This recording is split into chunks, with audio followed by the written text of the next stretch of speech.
श्री गुरुवे नमः। प्रणाम भगवान। स्वामी अखंडानंद सरस्वती जी महाराज जी की पुस्तक आनंद रस रत्नाकर से आसक्ति कहाँ तक। आरंभ में ऐसा मालूम पड़ता है कि अपनी मौज से जो काम मैं कर रहा हूँ उसको जब चाहूँ छोड़ सकता हूँ। मेरा बुलाया हुआ है, माना हुआ है, वश में है। परंतु थोड़े दिनों का अभ्यास होने पर उसकी आदत पड़ जाती है और उसको छोड़ना बहुत कठिन हो जाता है। यदि उस काम में दूसरों का सहयोग हो तब तो और भी कठिन बंधन हो जाता है।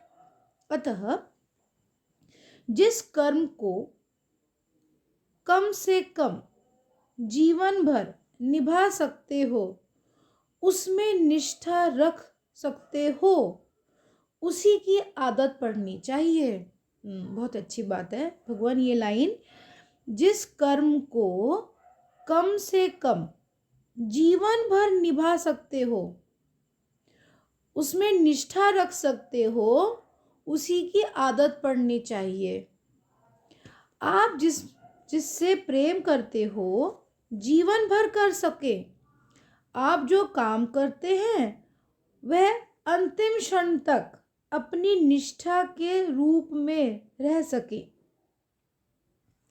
जो आजीवन निष्ठा के रूप में न रह सके, उस निश्चित कर्म को मत कीजिए। चाहे मना करने वाला शास्त्र हो, गुरुजन हो, समाज हो, अपनी बुद्धि हो, मना किया हुआ काम छोड़ दीजिए।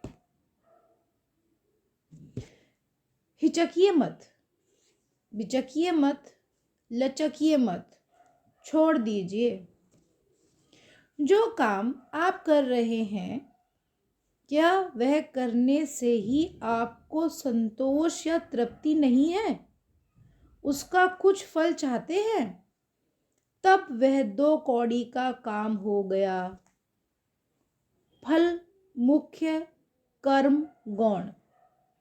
अच्छा, मान लिया कि आप फल नहीं चाहते हैं, आपके कर्म में फलासक्ति नहीं है। बहुत बढ़िया, धन्यवाद। परंतु क्या आप उस कर्म को पूरा करना चाहते हैं? उसको पूरा कर लेना आपके हाथ में है। कर्म पूरा करने के लिए नहीं किया जाता। कर्म पूरा करना आपके हाथ में नहीं है, वह समय भरने के लिए है। कर्म करते जाएं, बस आगे बढ़िए। आप समझते हैं कि कर्म पूरा करना आपके हाथ में नहीं है, फिर भी करते जा रहे हैं। करने का अभ्यास है, बिना किए रह नहीं सकते। आपका कर्तापन बहुत दृढ़ है। यह आपको तब दुखी करेगा जब आप कर नहीं सकेंगे।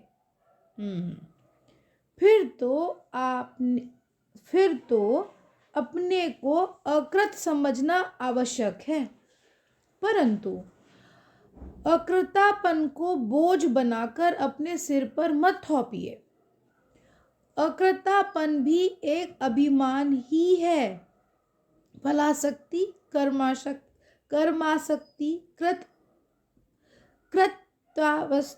कृतासक्ति, अकृतासक्ति, इन चारों से आप तब छूटेंगे जब आत्मा की पूर्णता का बोध होगा।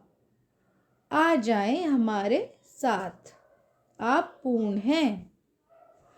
प्रणाम भगवान।